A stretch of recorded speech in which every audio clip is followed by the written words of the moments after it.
There are moments that arrive without warning. Not the ones you train for under the scorching sun of the training grounds. Not the ones mapped out in red ink on the waterproof charts of a mission briefing. They are the split seconds that transpire in the invisible void between one breath and the next. When the solid ground beneath your feet suddenly vanishes, the biting cold consumes every sense, and the only thing left in this world is the roar of water moving beneath the ice and a single living creature in the dark who refuses to give up. Cole Miller had survived 4 deployments in the lands of the dead. He had survived things that would have broken the will of most seasoned men. Yet, nothing in his 12 years of service had prepared him for the suffocating moments he would endure beneath a frozen river in Logar Province, with shadow by his side and death closing in right over their heads. To understand how a soldier could stand firm during those 60 seconds of sheer terror, one must turn back the clock to long before Cole ever donned the olive-drab uniform of the Naval Special Warfare. One must return to Portland, Oregon. But it was not the Portland of trendy coffee shops wafting the scent of artisan roasts, nor of old bookstores smelling of sublimated paper, or the self-conscious cool of a western city that always fancied itself different from everywhere else. It was the Portland of the edges, the working-class neighborhoods that sat grimly against the Columbia River, where the waters ran fast and bone-chillingly cold all year round, and the people who lived there learned from childhood an immutable law.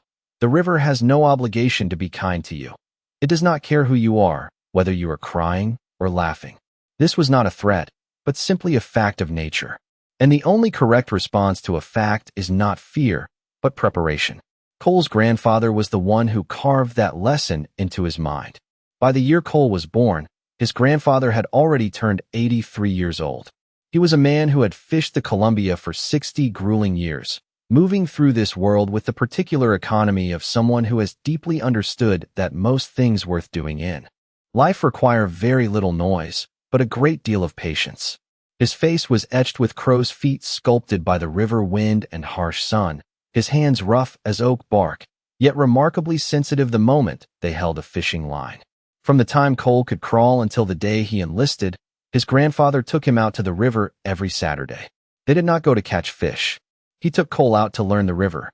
There were 3 specific Saturday mornings that Cole would never forget for the rest of his life. The first morning happened when Cole was 7 years old. It was a bleak, stormy day, with leaden clouds hanging so low they seemed within reach of the cresting waves.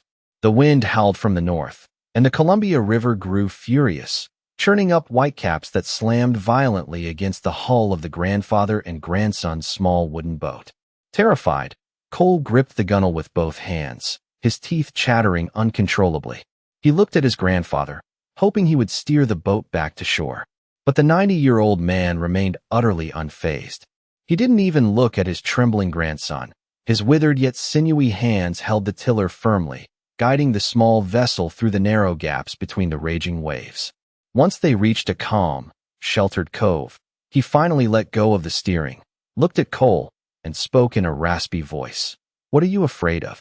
The wind or the waves? If the wind blows from the north, it must blow like this. When waves hit submerged rocks, they must churn like this. The river bears no malice toward you. It is simply following its own logic. Once you understand its logic, you will know which spots on this river are safe. Never look at the world through the lens of fear. Use observation." The second morning was during a summer when Cole was 14.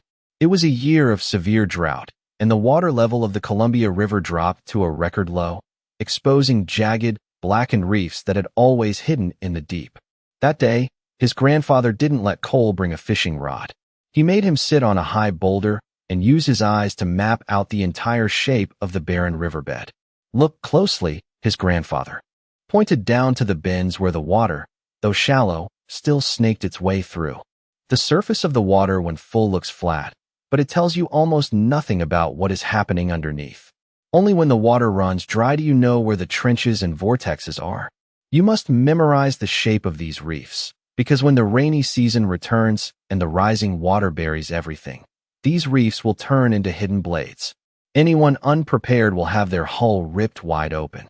Cole sat there for 6 straight hours, silently watching and etching the anatomy of the riverbed into his memory, learning to comprehend the hidden structure of the world beneath the surface. The third morning, which was also the fateful morning when Cole was 17. While attempting to dislodge a net snagged on a sunken rock formation, Cole lost his footing. The rushing current of the floodwaters instantly swallowed him, sweeping him dozens of meters away from the shore. The freezing floodwater rushed into his lungs, his ears rang, and he thrashed wildly. But the harder he fought, the deeper the current dragged him down. In that terrifying split second between life and death, Cole felt a violent tug on his collar. His grandfather, by some miracle at nearly 100 years old, used a long gaff pole to intercept the current and pulled him onto a sandbar. Cole lay sprawled on the sand, coughing violently, tears and mucus streaming down his face, his chest aching from near drowning. He braced himself for a furious scolding, but none came. His grandfather merely sat down beside him, quietly lighting a cigarette with hands that trembled slightly from exhaustion. He looked out at the churning river ahead, then turned to look at his grandson. The only way to understand the river is to be in it, to feel its cold, to let it teach you on its own terms. When you are swept away, do not use your strength to fight the current blindly. Relax, yield to it, find an angled path to drift toward the bank. You will never defeat the river with muscle power. You only conquer it by becoming one with it. Cole listened to those lessons for 18 years. He listened, and when the river spoke, he understood it with his entire instinct. At age 20, after 2 years of community college, which served only to confirm what his grandfather had long suspected, that Cole Miller was not built for sitting still in cramped offices with soulless files. He was built for the river, for the moving water, for the things that require patience, preparation, and a willingness to plunge into danger completely. Cole enlisted, volunteering for the Navy SEALs. The BUD/S, Basic Underwater Demolition/SEAL, training was notoriously known as hell on earth for any recruit. Cole's class started with 97 proud candidates from across various units, but by the end of 6 months of brutal training, only 14 men remained standing on the sand. Cole Miller was one of them. During Hell Week, 5 days and nights of continuous sleep deprivation, immersed in the freezing ocean water of Coronado while enduring extreme physical torture, Cole never once opened his mouth to complain or showed a hint of hesitation. The Hell Week instructor at the time, a seasoned senior chief named Vance, who had witnessed and run 21 BUD/S classes over 11 years of service, wrote a lengthy evaluation in Cole's military record. Miller is the most water-confident candidate I have assessed in over a decade. His confidence does not merely stem from superior swimming skills. Though his ocean swimming ability is a rare exceptional feat, what astounds me is that water does not frighten him in the slightest.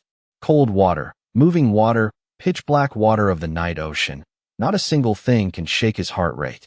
Miller enters the water the way experienced operators enter a room full of hostiles, with absolute mental preparation, with razor-sharp attention to every minor detail around him, and with the understanding that the environment is what it is. He does not waste energy fighting the current. He blends into it, turning it into an ally to accomplish the objective. This quality in maritime special operations will be an invaluable weapon. Recommend without a single reservation. Leaving the training command, Cole Miller officially stepped into the world of ghosts emerging from the sea.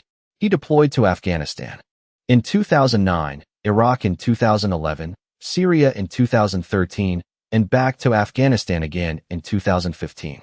For deployments, hundreds of operations large and small, Cole moved through hailstorms of bullets and arid lands with an eerie silence. His teammates across all his old units used different words to describe him, but every description converged on a single notion: calm as an iceberg. Not the calm of detachment or apathy toward death. Not the calm of an ignorant fool unaware of danger. It was the calm of the Columbia River on a crisp winter morning. Present, continuously moving, aware of every blade of grass and leaf around him, and completely devoid of panic before any crisis. He controlled his breathing on the battlefield with the same precision his grandfather used to hold the tiller of their wooden boat years ago.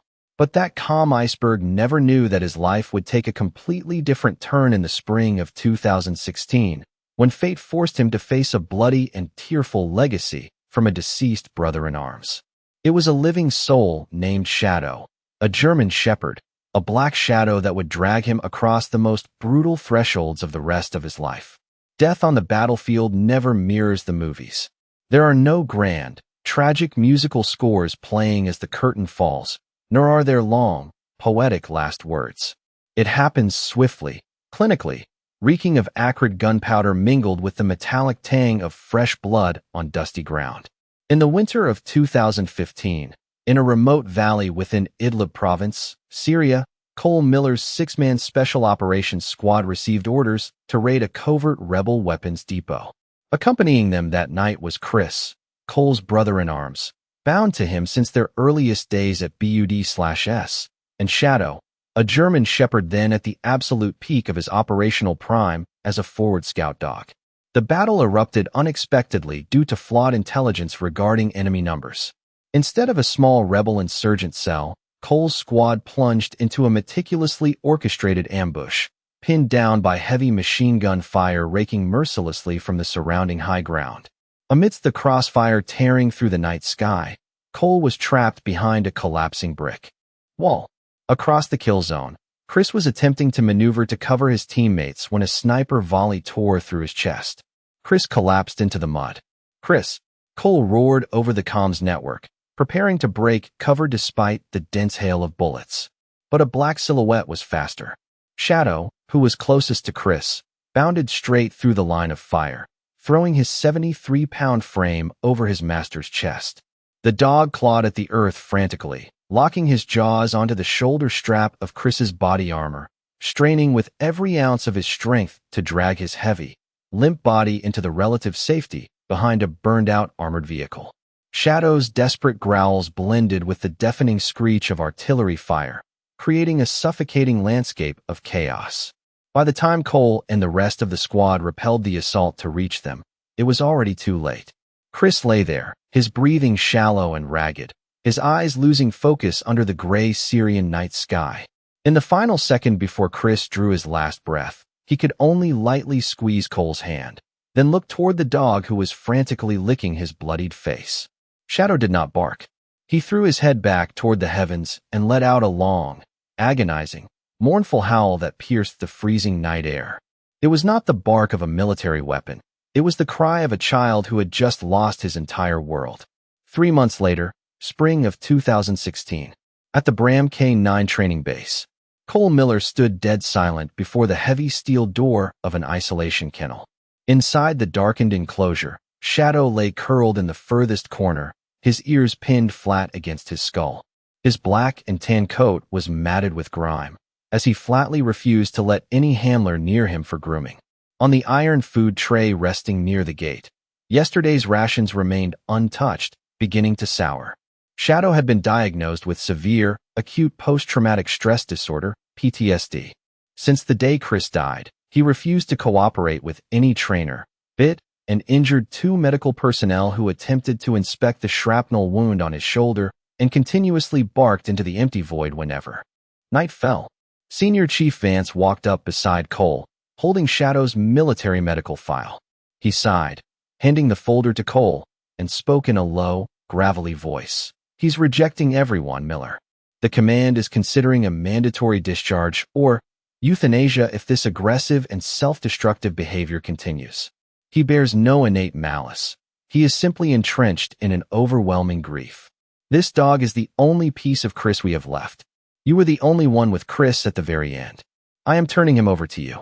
If you give up on him too, he dies." Cole peered into the depths of Shadow's sorrowful, guarded, and bloodshot eyes through the slats of the iron door. He didn't say a word, accepted the file, and coldly ordered the kennel door opened. Their initial encounter was an atmosphere thick enough to suffocate. The moment Cole stepped into the room, Shadow bolted upright. His forelegs drew tight, his spine arched, and the hair along his back stood on end. Baring his razor-sharp teeth, he let out a low, menacing growl from the bottom of his throat. He glared at Cole with absolute hostility, as though this man were a thief coming to steal the last remnants of his peace. Cole did not retreat, but neither did he move closer to offer a soft caress or soothing words as others had done. He understood the psychology of a maritime warrior. Pity only insults their pride. He pulled a wooden chair, placing it exactly 3 meters from Shadow, sat down, and faced the dog's ferocious gaze directly. "I know you miss Chris," Cole said, his voice low and cold as ice, devoid of any emotional tremor. "So do I. But he's gone. You can choose to starve to death in this dark corner, or you can stand up, follow me, and finish what Chris left undone. I don't need a pet to coddle. I need a teammate who won't drag me down on the battlefield. The choice is yours." Cole placed a bowl of fresh water and a cut of raw beef on the floor, a meter away from Shadow's position, then stood up, walked out, and slammed the heavy door behind him. For the first 2 weeks, their relationship was nothing short of a silent, frigid war of attrition. Cole never forced Shadow to perform exercises. Each night, he sat on watch at his desk outside the kennel while Shadow watched him from the shadows within. When Cole brought food, he merely set the bowl down and walked away, never looking back. Shadow only ate when Cole had left the room or when he was fast asleep. He accepted the food for survival, but he absolutely refused his presence. Whenever Cole inadvertently touched Chris's old gear, Shadow would instantly lunge forward, baring his teeth in warning. Cole would look at the dog, a profound, unceasing remorse for his late friend swelling in his chest, mixed with helplessness and frustration toward the unyielding creature before him. He could not bring himself to be gentle, and the dog viewed him as an unwelcome stranger forcing his way into his master's place. The unit evaluation report at the end of that first training month concluded with a stark red line. The pairing of Cole, Miller, and Shadow presents an exceptionally high risk of operational failure and casualty in live combat, due to a total lack of emotional synergy and baseline mutual trust. That suspicion and suffocating tension followed them like a ticking time bomb, moving silently from base Bram all the way to the day they received deployment orders to the deadlands of Logar, destined to detonate a disastrous mistake during a winter scouting patrol shortly thereafter. Winter 2017, Logar Province, Afghanistan. The forward operating base of the Special Operations Task Force sat nestled tightly within jagged, gray limestone ridges, where the biting high-altitude cold turned a soldier's breath into white puffs of frost every night. After more than a year, the relationship between Cole, Miller, and Shadow had shown no signs of progress. They resembled two parallel lines forced to travel a single path. Cole fulfilling the duty of a soldier preserving his late friend's legacy, Shadow acting on the survival instinct of a warrior who no longer had a home. Between them lay a frozen silence. No dialogue, no caresses. 2 weeks before Operation Steel Dawn was officially set to commence, the squad received orders to conduct a long-range reconnaissance patrol in the valley south of the Logar River. The mission was to locate the forward insurgent observation posts. That night, the temperature plummeted past -5°C. The ground was blanketed by a thin layer of snow mixed with slick patches of black ice. The 6-man team moved in a single-file formation, silent as ghosts marching through the dense fog. Shadow was off-leash, leading the vanguard about 20 meters ahead of Cole. The dog moved with stealthy, muted steps, his tail tucked low, his nose continuously sweeping the snow-covered earth. Cole followed behind, rifle raised, his eyes locked onto Shadow's dark coat through his night vision goggles. His vigilance was directed not only at the enemy, but at his own dog. He was constantly plagued by the fear that Shadow's post-traumatic stress would relapse at the most critical moment. As the team rounded a narrow bend where the valley floor was squeezed between two sheer rock walls, Shadow abruptly halted. His forepaws planted firmly into the snow. The hair along his spine stood straight up. Cole instantly raised his hand to signal the team to halt and stay low. He scanned through his infrared optics toward the front, but the cliffside was completely vacant. No heat signatures, no silhouettes. His teammates' scanning devices also displayed a safe, green readout. But Shadow began to lose control. He bared his teeth, letting out fractured growls, and then suddenly threw his head back, barking loudly. Woof! Woof! The sharp barks shattered the valley's silence, echoing violently against the rock walls. Damn it! Miller, silence that dog now. Lieutenant Ray hissed over the comms. Cole rushed forward, intending to rip the collar to force Shadow into silence, but it was already too late. The dog's barking had alerted the enemy's entire forward ambush line. From the high cliffs above, Heavy machine gun fire from hidden nests swept down like rain. The deafening screech of artillery and rounds tearing into boulders echoed continuously. Ambush!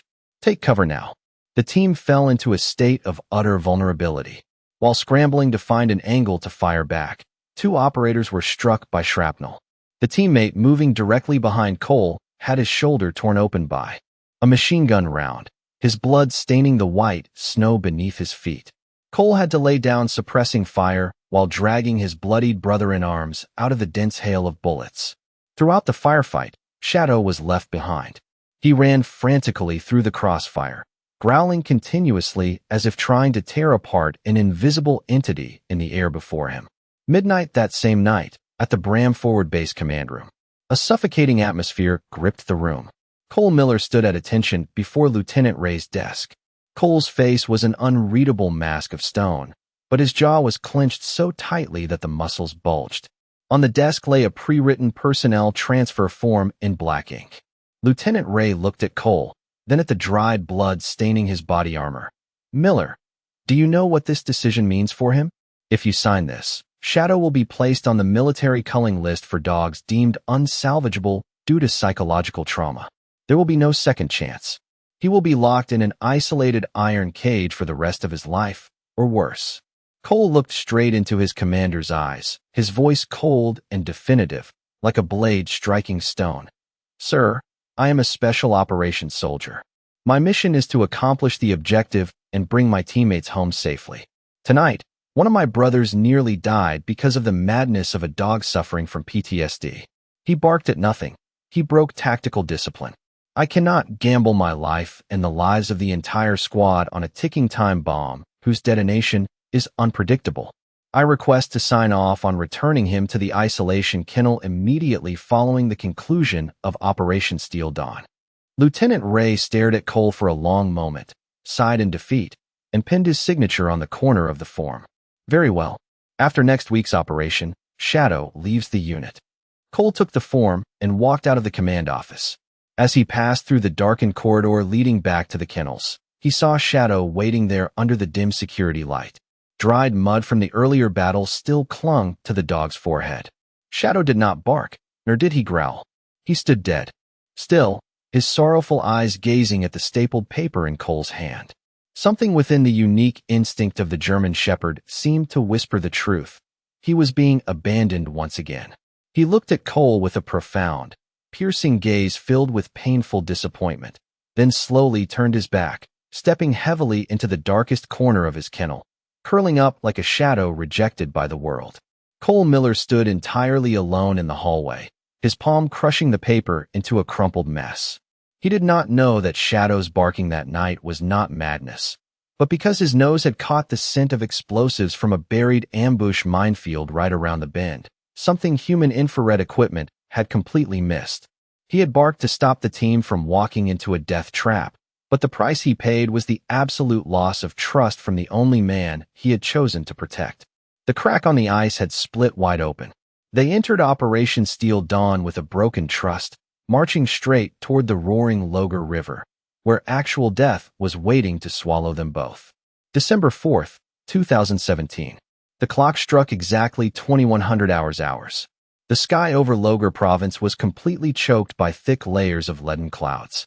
The temperature at the drop zone hit a brutal -9 degrees Celsius.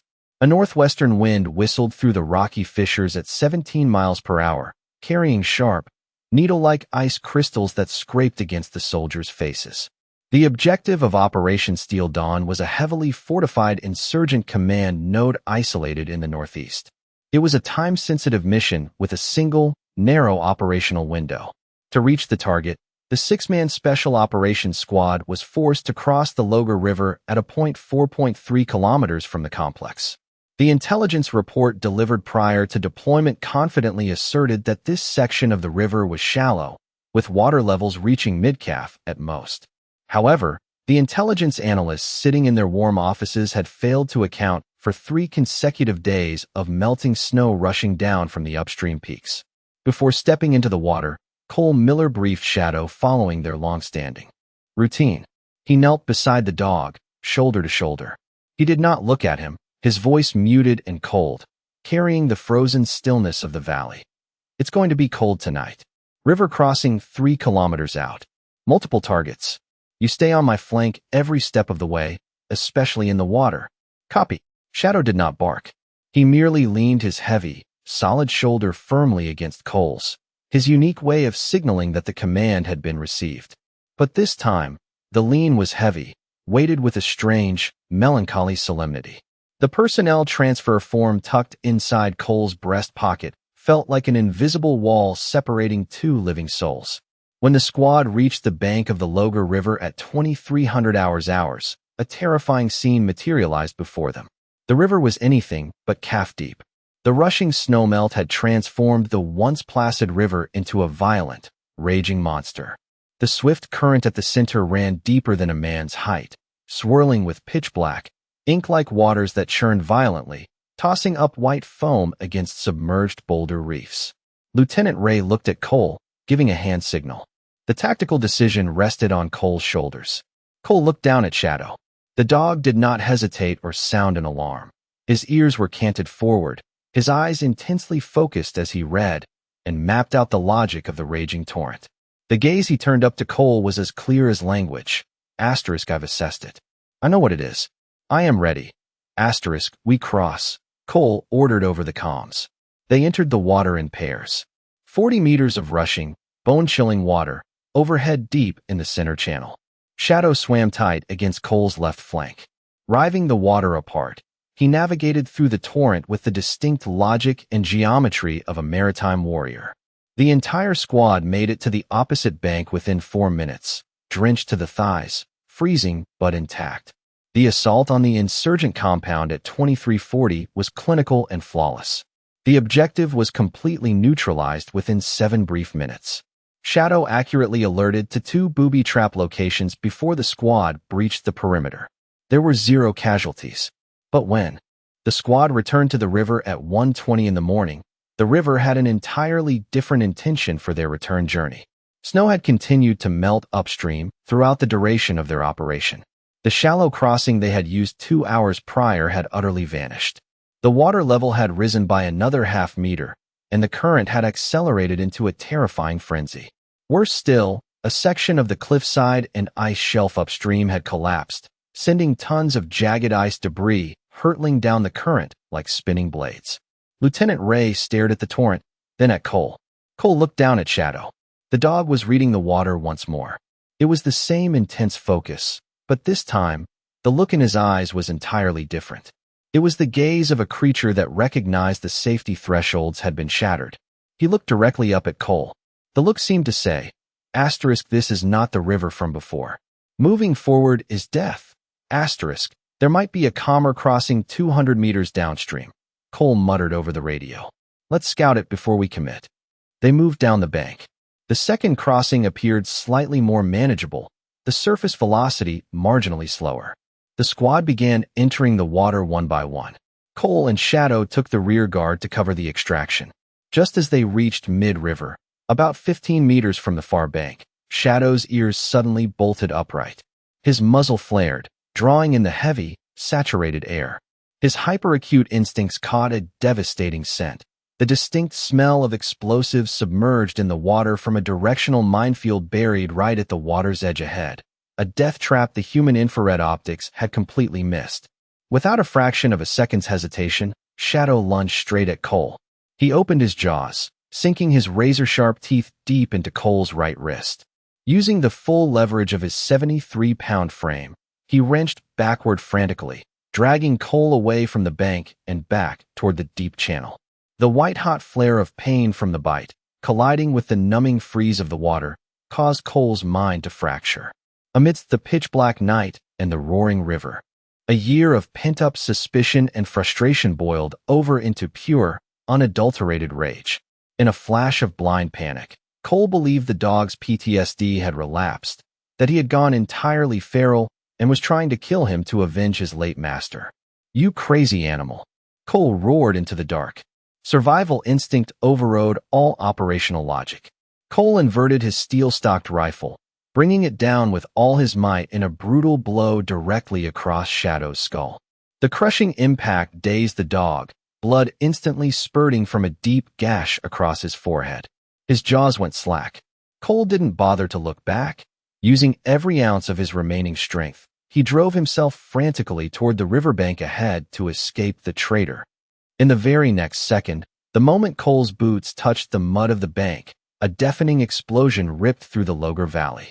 A massive wall of displaced earth, rock, and the submerged directional minefield detonated precisely where Cole had been about to step. Smoke, fire, mud, and pulverized ice erupted into the sky. If Shadow had not bitten his wrist to hold him back, Cole's body would have been torn into 100 pieces. The massive concussion wave from the blast collapsed the remaining ice shelf on the bank, creating a violent surge that swept Cole backward, tumbling him back into the deep channel. A jagged piece of shrapnel from the debris tore deep into his left shoulder. Blood welled out, instantly swallowed by the 4 degrees Celsius freeze. Cole's body locked up, his muscles paralyzing completely under the crushing pressure of the frozen river. His consciousness began to drift into the black water. He could no longer tell up from down. He managed to break the surface once, gasping for air, only to be dragged back down by the undercurrent. He gave up, accepting the dark. It was exactly then that a black silhouette dove straight into the raging torrent. It was Shadow. Despite the gaping wound tracking across his forehead, with blood washing into the freezing water, the dog did not run. He had watched Cole go under. His split-second decision was not found in any military training manual. Shadow launched himself into the 4 degrees Celsius water, paddling frantically against the current, driving himself directly toward the man who had just struck him down. Cole felt a warm, solid pressure wedge itself against his flank within the dark water. It was Shadow's distinct, unmistakable presence. Using the final remnant of his strength, Cole hooked his arm over the dog's back. Shadow never faltered, harboring no hesitation or resentment. He engaged every remaining fiber of his muscle, his forepaws clawing at the current with frantic desperation to pull Cole toward the shore. His own 73 pounds, combined with Cole's nearly 40 kilograms of waterlogged gear, dragged them both toward the riverbed. Shadow's lungs burned, starved of oxygen and choked by the freezing water. Every single stroke against the current was a bloody battle for survival. He kept going because continuing was the only thing he knew how to do. Senior Chief Vance had moved down the bank to intercept them. He waded waist deep into the torrent, tabbing Cole's collar just as the current swept them past. Shadow remained at Cole's side, using the absolute last ounce of his failing strength to push the man up onto the bank before his own body shut down completely. As Cole was pulled onto the safe gravel of the sandbar, Shadow managed to haul himself onto dry land. But the dog had no strength left to shake out his coat or stand. He collapsed directly against Cole's left side, his breath coming in ragged, broken gasps, blood and foam bubbling from his mouth and the wound on his head, his eyes closing against the falling snow. He had spent every single drop of his life force for the master who had once cast him out. Cole Miller lay flat on the riverbank, staring up at the black sky, his chest heaving. He looked over at Shadow's motionless form, his heart compressing in an agony of absolute remorse.